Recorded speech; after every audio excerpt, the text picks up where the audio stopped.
Yo me llamo Beethoven Herrera Valencia, soy economista, profesor universitario y asistí a 6 mundiales de fútbol. Pero el partido que a todos nos recuerda Italia 90 es el partido de Colombia contra Alemania.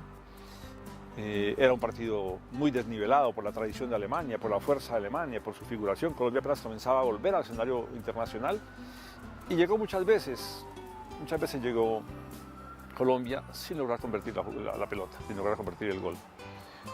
Después del minuto 80 hace un gol Alemania. Yo pensé que perdíamos, entonces me levanté de la silla para retirarme y por una cosa de intuición impredecible me giré hacia la cancha antes de bajar por la puerta del estadio y veo el pase del pibe Valderrama a Freddy Rincón para el empate a Alemania que a todos nos hizo explotar de emoción. Yo me senté y lloré antes de poder recuperarme que eso sí había ocurrido de verdad. Y ese gol lo repetimos todo el tiempo nosotros, ¿cierto? Enseñé a mis estudiantes que uno jugando aprende la importancia del aporte de los compañeros, siente lo que es depender de otros y apoyar a otros. En el deporte como en la vida puede perder y puede ganar. Lo que importa es cuando pierde no creer que es el final y cuando gana no creer que ganó para siempre. Estando en México, como joven en actividades universitarias, llegó el Mundial de 70. En el partido semifinal, Italia alineaba a Albertosi, Facchetti, Rivera, enfrentados a Alemania con Beckenbauer y Müller, Sepp Maier. Y Italia marca el primer gol, Italia marca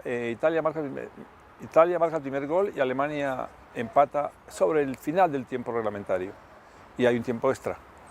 Y hace otro gol Italia y empata Alemania 2-2. Otro gol Italia, empata Alemania 3-3. Y finalmente hay un cuarto gol y Italia clasifica a la final contra Brasil. En la final se enfrentó con Brasil. En la final se enfrentó Italia con Brasil.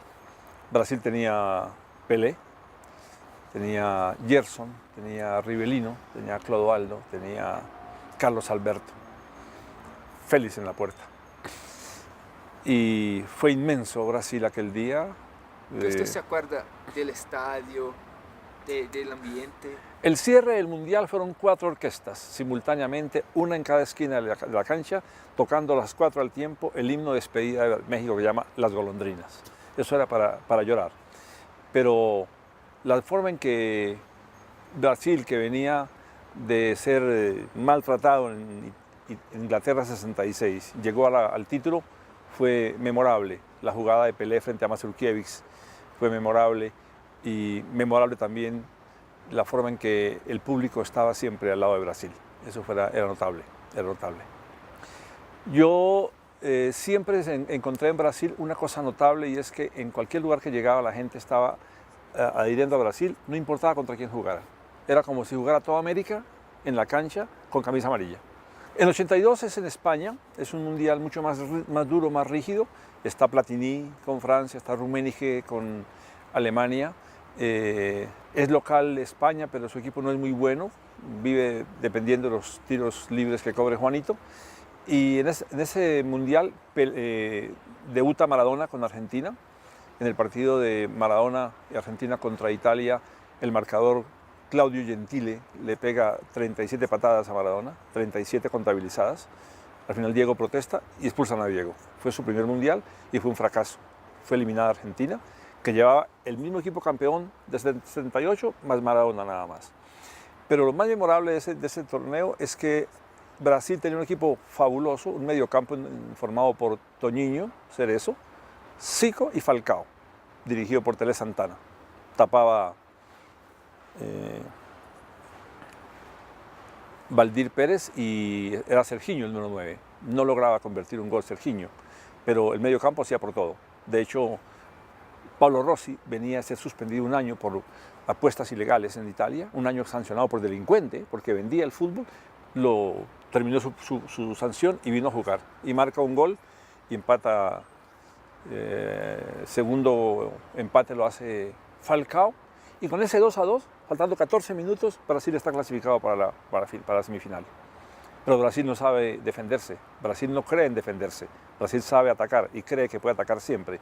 Siguió atacando y Pablo Rossi marcó un tercer gol y eliminó a Brasil.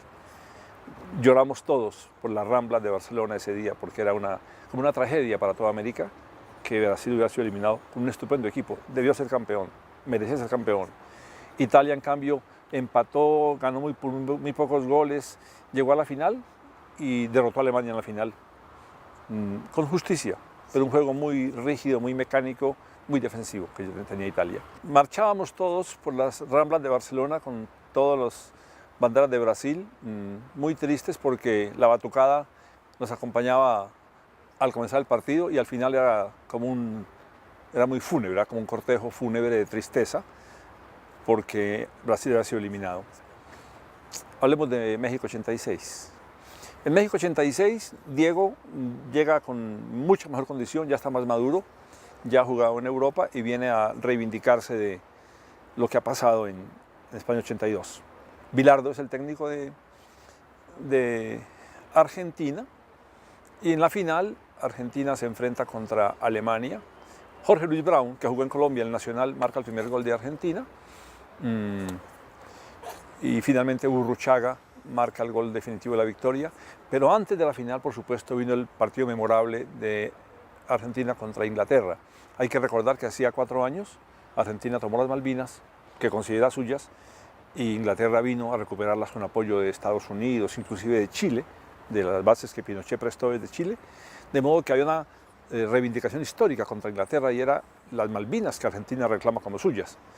Y en ese partido Diego marca un gol con la mano de Dios, dijo él, un gol ilegal, pero lo valía el árbitro, pero después en una segunda jugada eliminó a 8 ingleses, eludió a 8 ingleses. Ante mis ojos, yo estaba a 100 metros del sitio donde Maradona eludió a los ingleses. Parecía fantasía, parecía una ilusión óptica, no podía ser cierto que todos salieran tendidos por el suelo y él siguiera con la pelota y marcara ese gol que se considera es el mejor gol de la historia del fútbol. Bilardo cree que fue un milagro, vino a Buga, Colombia, de los Santos a pagar una promesa, pero con Diego jugando así no hace falta milagros, Diego era el milagro. Yo podría morirme tranquilo después de ver el partido de Italia contra Alemania en la semifinal de México 70, el 4-1 de Pelé y Rivellino y Gerson contra Italia en la final de 70 y el gol de Maradona en la final del 86 en el Estadio Azteca de México. Los amigos que me quieren me dicen de buena forma que yo he manipulado mi historia de vida para hacer aparecer que estudio una maestría en México cuando hay un mundial, o que estudio un doctorado en París cuando hay un mundial, o que me hago misionero de la juventud cuando hay un mundial. Yo les respondo que no soy tan genial para manipular tantas cosas, los calendarios, los estudios, las universidades, las líneas aéreas y demás. Hubiera querido tener esa facultad. Ahora pienso ir a China, Corea y Japón, llevo varios meses planificando las reservas, ya ahorré el dinero, y no es fácil planificar eso. Lo que me ocurrió por providencia. Me ocurrió sin que yo pudiera decidirlo. Me ocurrió como una bendición del cielo que yo agradezco porque me dio lo que yo amaba. Yo de niño oía fútbol por radio, no podía verlo en televisión, no había en mi casa televisión. En este estadio jugó Di Stéfano, yo no pude verlo. En este estadio fue expulsado Pelé y puesto preso, yo no pude verlo. En este estadio Botafogo, con Garrincha, Didi, Amarildo, Babá y Zagallo, se enfrentó a Millonarios en un partido que quedó 6-5 a favor de Botafogo contra Millonarios. Yo no pude verlo. De modo que poder ver a Pelé, ver a Maradona, ver a mis paisanos, Higuita, inmenso, en este estadio Higuita tapó 5 penaltis e hizo a Nacional campeón de América. En el año 48 alineaba a Millonarios a Adolfo Pedernera, Néstor Raúl Rossi y sobre todo Alfredo Di Stéfano, la saeta rubia que después fue al Real Madrid y aún vive. Millonarios fue el primer equipo que jugó en Europa, le ganó al Real Madrid y ganó muchos títulos con esos jugadores que tuvo tan importantes en su historia.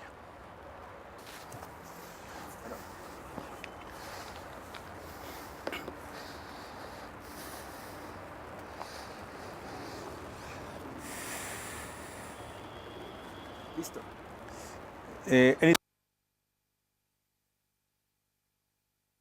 Sí, Santa Fe, ¿listo? Santa Fe es el otro equipo histórico de la capital de Colombia, de Bogotá. Hoy tenemos La Equidad, tenemos Fortaleza, pero históricamente fueron Santa Fe y Millonarios los que inauguraron el fútbol en Colombia. Este escudo de Santa Fe los colores son tomados del Arsenal de Inglaterra. Acaba de jugar su Copa Libertadores. Colombia había ganado 5-0 a Argentina en el estadio de River, con un 5-0 de película. Un amigo brasileño me dijo que Colombia había ganado porque usaba una camisa amarilla como la de Brasil, y eso explicaba la victoria sobre Argentina. Llegamos a Estados Unidos llenos de ilusiones. Menotti y Pelé habían dicho que Colombia podía ser campeón del mundo, y sin embargo el primer partido contra Rumania perdimos 3-1. Al entrar al estadio había muchos colombianos, miles de colombianos con una peluca amarilla como el Pío Valderrama, una peluca artificial. Cuando perdimos el partido, a la salida nadie tenía peluca, todos se la habían quitado. Recordé entonces la frase de Churchill, quien ganó la guerra mundial y perdió la elección siguiente, y dijo: la victoria tiene dueño, pero la derrota es huérfana. En ese mundial tuvimos la desgracia del autogol de Andrés Escobar, que de modo infame, después inaceptable, criminal, le costó la vida. Fue un mundial muy rígido, muy mecanizado. La final entre Italia y Brasil fue una final muy aburrida, con tiempos extras, con penaltis, y Roberto Baggio, el mejor jugador de Italia del momento, falla el penalti en la final. Aquella imagen de Baggio lamentándose por el penalti errado en la final quedó por muchos años en la publicidad del mundo como la semblanza de que los humanos acertamos y nos equivocamos, y que todos, aún los más grandes, pueden equivocarse. Por ejemplo, en México 86, en la semifinal de Brasil contra Francia, jugando en el estadio Jalisco de Guadalajara, erraron penalti Sócrates de Oliveira, Zico y Platini. Los tres erraron su penalti en esos cobros en el estadio Jalisco de Guadalajara en la semifinal 86. De Francia 98. ¿Y 90? 90. En el año 90 Colombia vuelve a un mundial después de haber estado por mucho tiempo ausente, desde Chile 62, cuando empató 4-4 con Rusia en Arica, marcándole 4 goles a la Araña Negra, el más importante arquero del mundo de la época, Lev Yashin. Incluso un gol olímpico le marcó Marcos Coll a Lev Yashin. Y no fuimos a mundiales después, ni a Londres, ni a Inglaterra 66, ni a México 70, ni a Alemania 74, ni a Argentina 78. Volvimos entonces en Italia 90, un equipo con Maturana, con Higuita, con el Pío Valderrama, realmente una generación nueva muy destacada de futbolistas. Balanceaban mucho la técnica con la fuerza, estaba muy equilibrado el equipo, y digamos que fue una experiencia para el país muy importante, muy importante. ¿Y para usted cómo fue la experiencia? Yo tuve en ese mundial 3 momentos que me impresionaron mucho.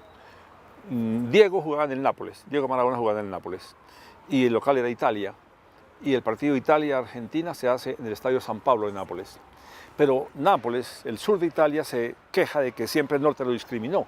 Les dijeron africanos, les decían negros, y Maradona convirtió ese resentimiento del sur contra el norte en una bandera de heroísmo y de lucha, y sacó el Scudetto varias veces a favor del Nápoles.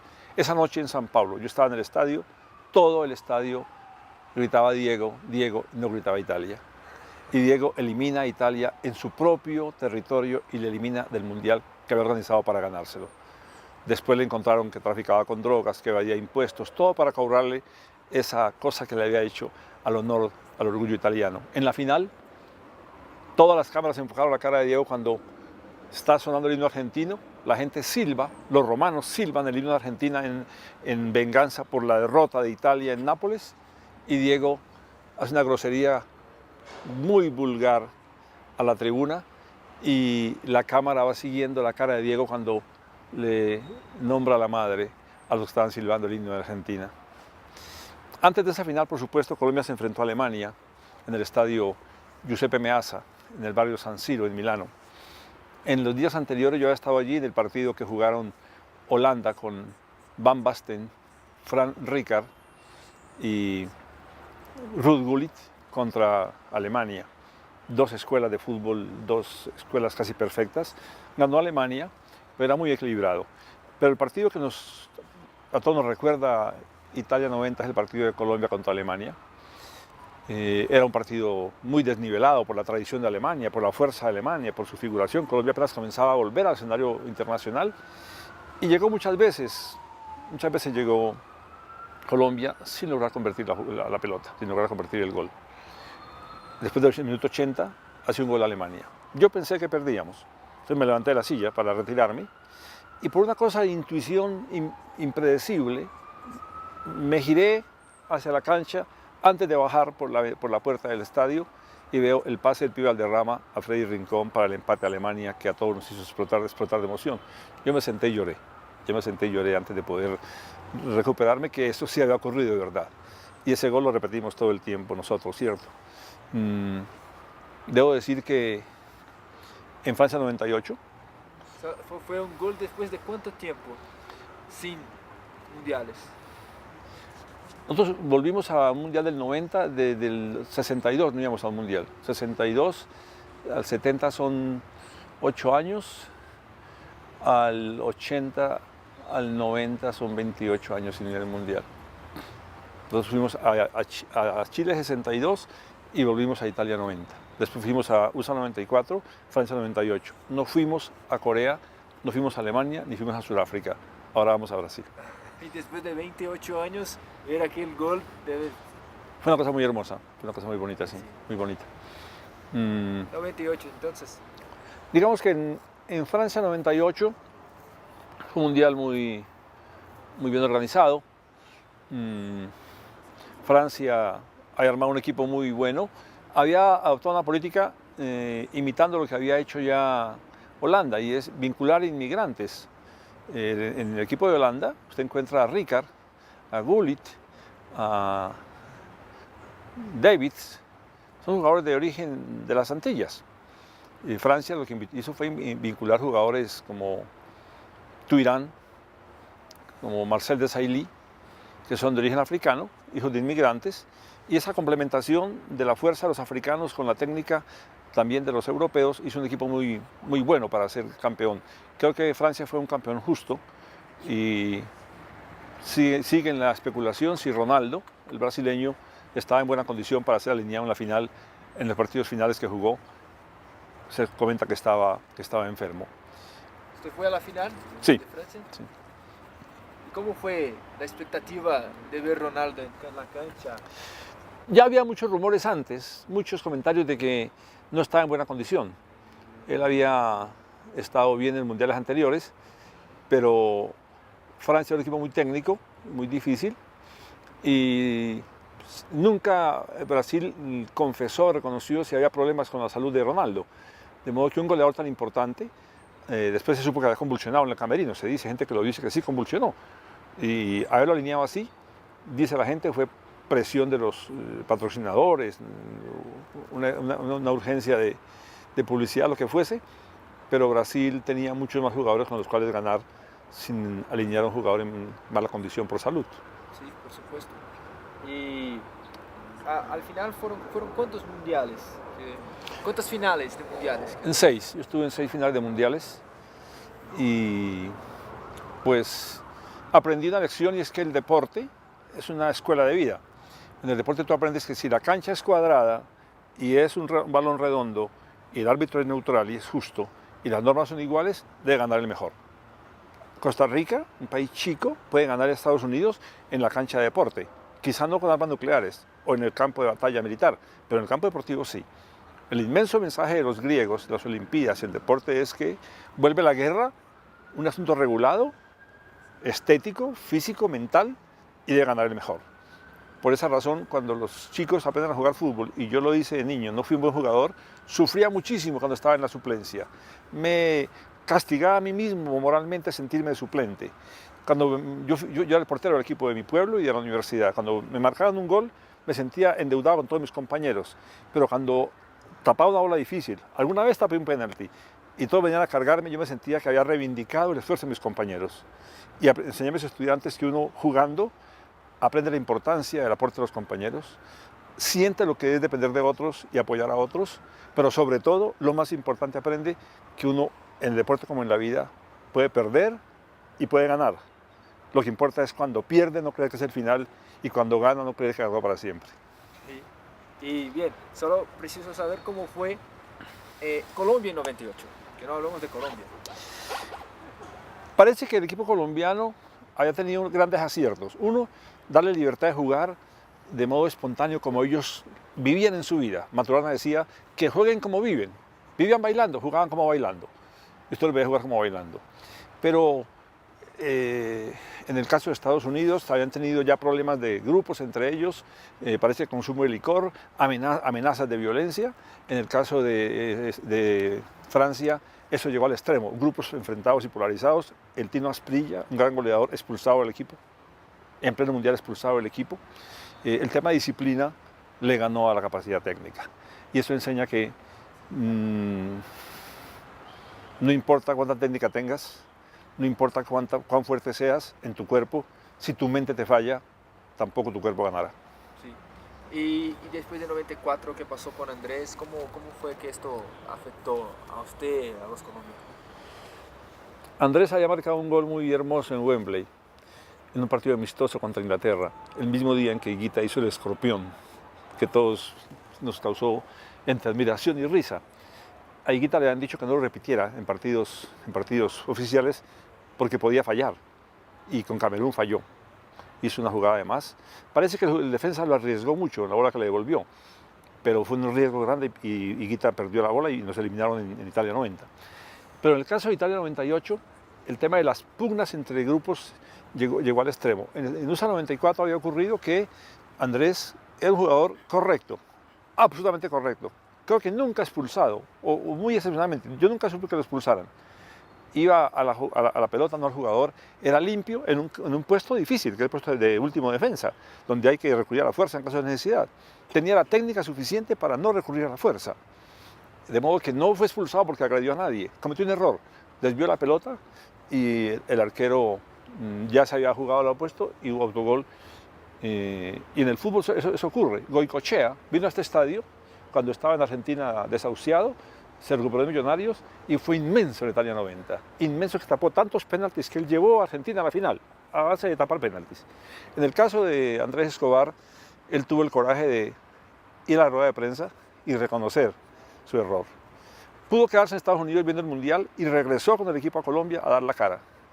Se fue a su ciudad, Medellín, le aconsejaron que no saliera, que se quedara guardado en su casa. Y él decidió salir diciendo que él no le debía nada a nadie. Y salió.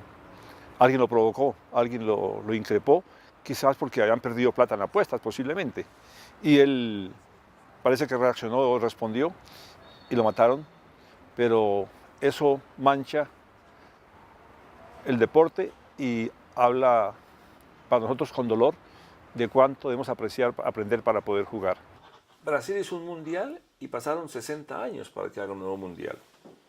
Cuando Colombia no pudo hacer su mundial, año 82, 86, México había hecho un mundial en 70, en el mismo Estadio Azteca, de modo que tenía una estructura recorrida. Un mundial no es cosa fácil. En el caso de Brasil ha habido protestas por el costo de los estadios, ha habido protestas por el problema de la comparación de servicios públicos desatendidos o costosos frente a los privilegios que ha tenido las obras, la incomodidad de la gente para hacer las obras, el desvío del tráfico, todo lo que esto crea. Y he escuchado a la FIFA que hay retrasos en estadios, dificultades con estadios, no sé si el Cuyabá u otro más, que han tenido que acelerar muchísimo las obras. Eso no es sencillo. Y Brasil tiene a Odebrecht y la gran ingeniería que hace Petrobras y cosas que no tiene Colombia. Y menos hace 30 años. Esa iniciativa fue una iniciativa de un directivo, de Alfonso Senior, quien impulsó esa idea. El presidente Betancourt le pareció que al país le serviría mostrar su imagen turística con esto, pero no fue socializado en el país esta idea. Eso fue una idea de un directivo, lo tramitó, consiguió la sede, pero internamente no hubo una preparación para eso, y así como se ganó, se perdió sin que a nadie le importara mucho. Tengo que decir, para que lo sepas, que Colombia hizo un mundial juvenil hace año y medio y nadie se enteró. Un amigo mío hizo el estudio estadístico, creo que a Bogotá llegaron 5.000 turistas a ver el mundial de fútbol. Era juvenil, pero era un mundial. Entonces llegaba gente de todo el mundo a transmitirlo. Pero en el país se hicieron los estadios, se mejoraron los estadios y demás, pero no fue un evento de participación popular del país, estadios vacíos, porque esos eventos tienen sus niveles. Un mundial juvenil no tiene el atractivo de un mundial profesional, por supuesto. Hoy en día hay gente que afirma que hubo intrigas secretas de gente interesada en que Colombia no hiciera el mundial, que hubo gente que hizo lobby por atrás para que se le quitara esa sede a Colombia. Esos son rumores. Lo que sí es cierto es que el país no estaba preparado para hacer eso. Por ejemplo, esta semana se va a inaugurar el primer trayecto de Bogotá a Girardot de doble calzada. Esos son 100 kilómetros. Y esa es la vía que va para el principal puerto del Pacífico. No tenemos las autoestradas, las rodoviarias que tiene Brasil tan desarrolladas. Y entonces en un país tan montañoso hay un problema con las vías. En suma, no tenemos un nivel de desarrollo, por ejemplo, de estructura en comunicaciones, portuaria y demás. Y el Mundial puede ayudar a eso, pero hay otras prioridades. Mucha gente piensa que hay prioridades en agua potable, prioridades en justicia, prioridades en educación, que no se pueden dejar al lado para hacer estadios de cemento que después no se van a emplear mucho. Voy a poner un ejemplo. El Mundial Juvenil que le comenté atrás mejoró los estadios de Armenia y de Pereira. Son muy bonitos. Sus equipos han descendido a la segunda división. Entonces no hay fútbol profesional de primera división ni en Armenia ni en Pereira, aún con un buen estadio. Por esa razón, eso de Colombia no fue muy importante, ni la asignación ni la pérdida. Cuando ya ocurrió la ida a Italia y vino la ida a Estados Unidos, hubo mucho apasionamiento hasta el extremo de la muerte de Andrés Escobar. O sea, la muerte de Andrés Escobar expresa que hay gente metida en el fútbol, pero metida en el fútbol con pasión, porque apuesta, porque hace negocios con esto. Por ejemplo, se lesionó Falcao, una cosa desgraciada, desafortunada, que pasa en el fútbol, en un partido de tercera división. Era Mónaco contra un equipo de tercera división, y el jugador que lo lesionó dice que recibió amenazas. O sea, el fútbol no es una guerra, hay gente que lo vive como una guerra. En nuestro país tuvimos el ciclismo, años 50, muy importante. Hoy tenemos buenos ciclistas, quedamos de segundos en la Vuelta a Francia, ganó Luis Herrera la Vuelta a España.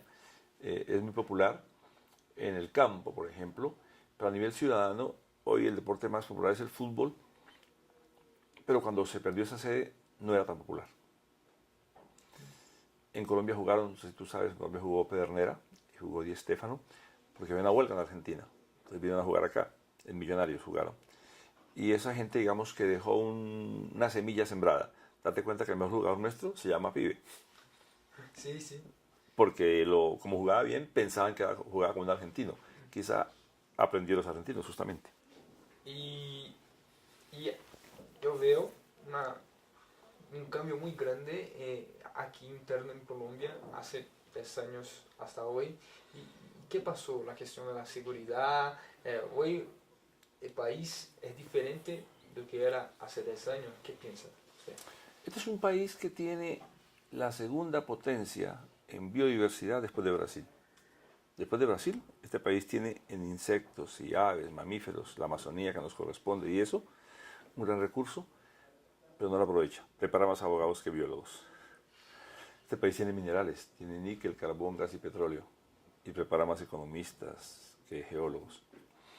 Este país tiene 2 océanos, tiene 3.000 kilómetros de costa, pero no tiene flotas pesqueras, ni un buen puerto en el Pacífico. Hubo una cumbre ahora en el Pacífico, se hizo en Cartagena porque no hay ningún lugar del Pacífico con buen desarrollo para reunir los presidentes. Este país tiene la sexta potencia hídrica del globo terrestre, por los ríos que tenemos, pero no hay comercio por los ríos y hay muy bajo consumo de pescado. Nuestro país tiene mucha tierra fértil, mucha, en todos los climas. Podríamos producir trigo arriba, arroz abajo y en la mitad plátano y frijol. Importamos alimentos, muchos importamos alimentos. Se cultivan 4 millones de 40 hectáreas. Hay 40 millones de hectáreas y cultivamos 4 de las 40. Lo demás es ganadería extensiva o pastaje o tierras abandonadas. El 46% de predios, 46% de predios no está legalizado con un título. Y sin título, ¿cómo puedes pedir préstamo bancario? ¿Cómo puedes hacer un desarrollo sin títulos de propiedad legítimos? En suma, es un país con muchos recursos que no ha utilizado adecuadamente. De modo que el fútbol no es una prioridad. El fútbol es un distractivo, es un elemento si la gente hace deporte, no si ve hacer deporte a otro. Lo que te hace a ti bien para tu cabeza y tu cuerpo no es ver jugar a otro, es que tú hagas deporte. Y eso estamos muy atrasados en campos deportivos, en política deportiva. En el tema de la seguridad, el país tuvo una situación de ser calificado como Estado fallido, año 2000, digamos. Hubo acciones guerrilleras para capturar 300 soldados en una captura de la guerrilla.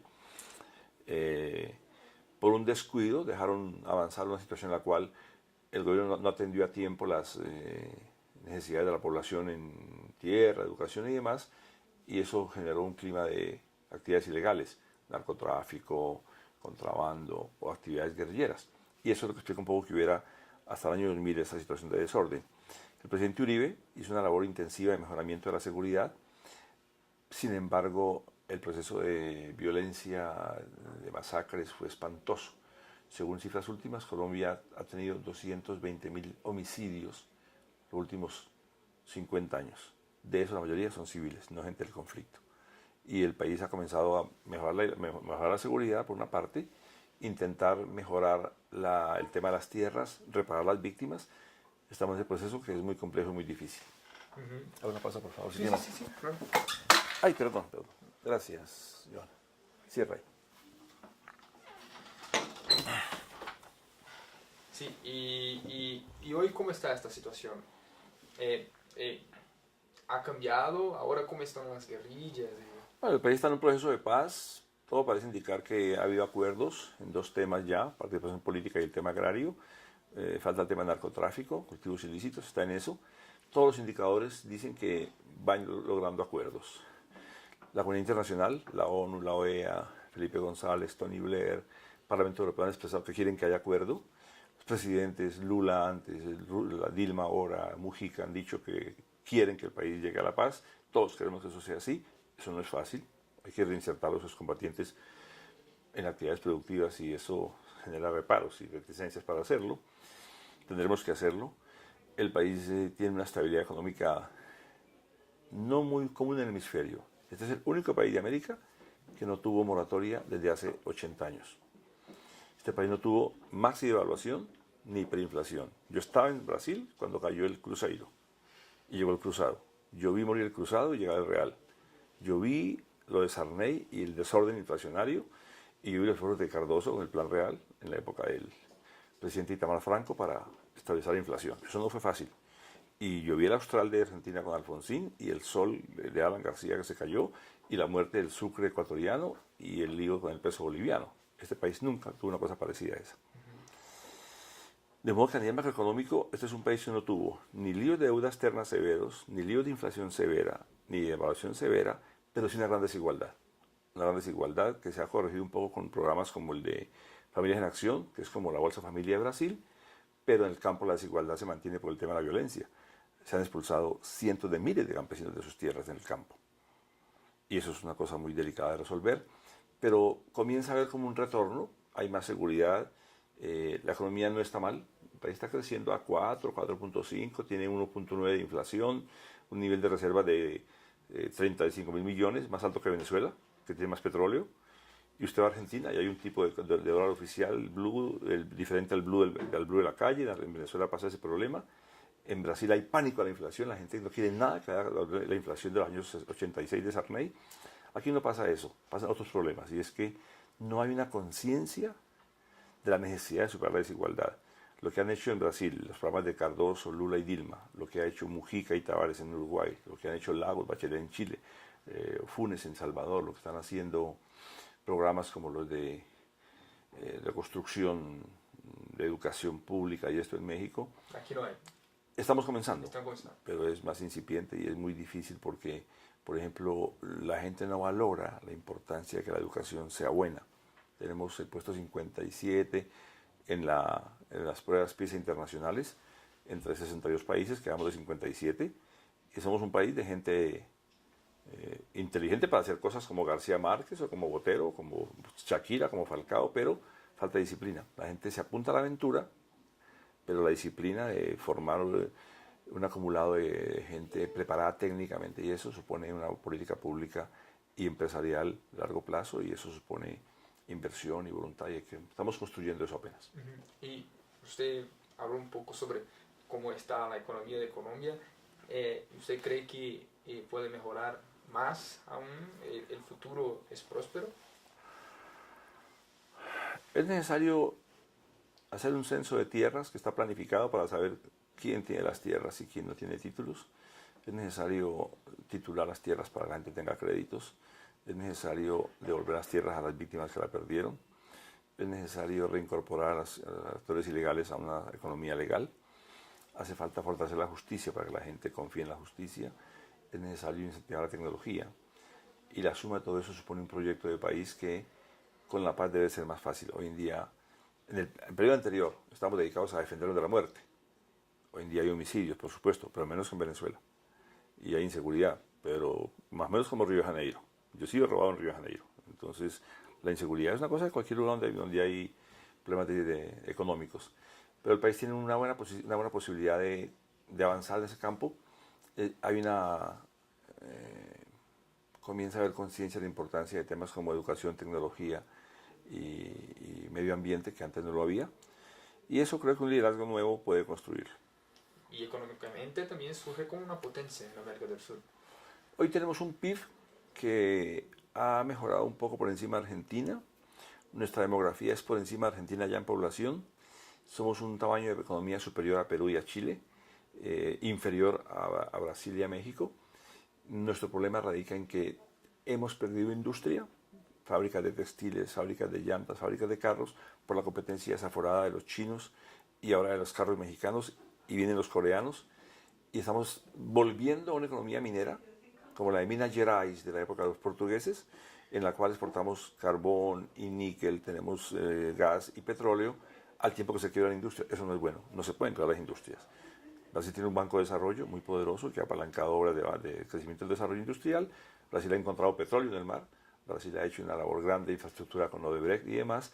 Nosotros tenemos que evitar a todo trance, impedir que volvamos a ser una economía minera, porque la minería es de enclave, ocupa poca gente, contamina y saca el carbón para que otros afuera hagan desarrollo. Hay que hacer desarrollo acá. Sí, sí, por supuesto.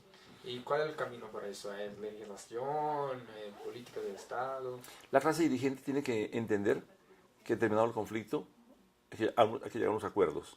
Acuerdos sobre la tierra, acuerdos sobre la educación, acuerdos sobre la ciencia, acuerdos sobre la justicia, que todo el mundo lo haga. Por ejemplo, el presidente Enrique Peña Nieto de México, que es muy joven, apenas ganó, llamó a los partidos. Acuerdos sobre temas de medios de comunicación. Parece imposible, y lo hizo. En petróleo no tuvo apoyo de todos los partidos, pero hizo el cambio del petróleo ya. No quiero decir que yo comparta contigo los cambios que hicieron en el tema laboral, pero juntó a todas las fuerzas y dice, hagamos un acuerdo de lo que es bueno para el país, sin importar el vínculo partidario, y pudo hacerlo. Lo hizo España con el Pacto de la Moncloa, cuando acabó el franquismo, sobre el tema de las pensiones. Lo hizo España. Lo hizo en su momento Uruguay, cuando acabó la dictadura. Lo que han hecho Tabaré Vázquez y después Mujica es una política consistente de mejoramiento social.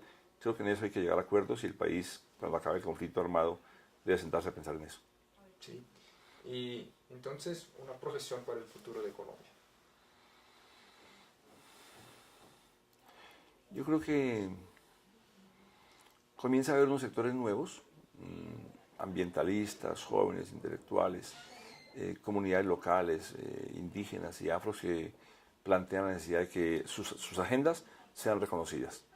Eso no era antes así, comienza a ser ahora así. Y usted encuentra que en la pasada campaña presidencial hubo una ola verde de crítica a la corrupción, que tuvo así la primera vuelta junto al presidente Santos. Después ganó Santos, pero esa expresión, 2,5 millones de votos de gente que quería un cambio en el manejo frente a la corrupción y frente al manejo de la burocracia, es un mensaje que sigue pendiente. Hoy en día hay gente convocando al voto en blanco. Yo no lo comparto, pero hay un porcentaje alto de gente planteando votar en blanco, 27%, cerca del 30%, en la encuesta pasada. El voto en blanco es una crítica al mal manejo, pero no es solución. Y eso implicaría que comience a haber un desengaño, desconfianza o apatía hacia las actuales formas de hacer la política. Sí, y una última pregunta. El asesinato de Andrés Escobar, después de la Copa del 94, ¿usted cree que este acontecimiento también ayudó para que las cosas cambiasen, así, por la atención, por la media las críticas que vieron con él. En este país se han asesinado importantes líderes políticos, desde Galán hace 240 años, un líder comunero. Después asesinó a Uribe hace un siglo, y después asesinó a Gaitán hace medio siglo, y a Galán hace 30 años. Esos 5 líderes han sido los líderes populares de más prestigio que plantearon un cambio y fueron asesinados. De esos casos, de ninguno hay un preso culpable. Eso quiere decir que en este país, como en Estados Unidos, con la muerte de Lincoln y la muerte de Kennedy, el homicidio político es una forma de acción brutal, tremenda, infame. Pero ¿qué ocurre? En Brasil yo he leído el suicidio de Getúlio Vargas. Hay gente que tiene dudas sobre eso, pero parece que Getúlio se suicidó. Y no ha habido frecuentemente otros asesinatos de presidentes. Acabo de leer el examen al cadáver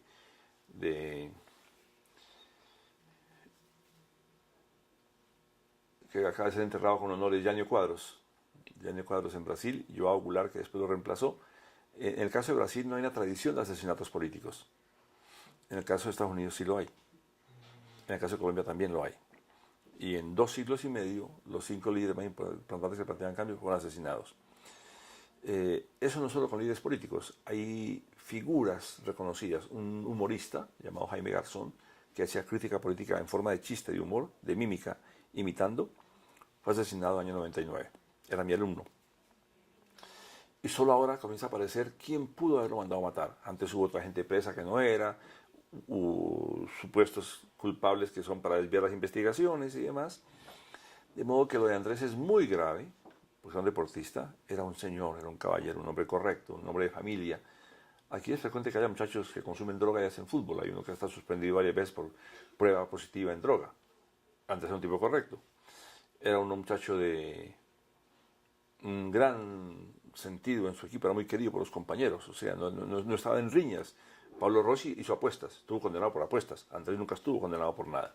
Cometió una jugada errónea. Yo estaba en el estadio ese día y él, sobre la grama del estadio de California, lloró porque vio su error. Pero errores cometemos todos. No había que matarlo por un error de fútbol. Es un deporte. Finalmente es un deporte, no es una guerra. Pero al parecer, la gente que apostaba en torno al partido tenía muchos intereses, y él tuvo el acto heroico de no quedarse en Estados Unidos, sino regresar a dar la cara. Eso tiene un valor civil enorme, una entereza de carácter enorme, volver con el equipo derrotado y dar la cara. Otros pueden irse para otro país, en vacaciones. Volvió a su ciudad de Medellín. Le dijeron, no salgas a la calle, y salió a la calle, a un lugar público, a un bar.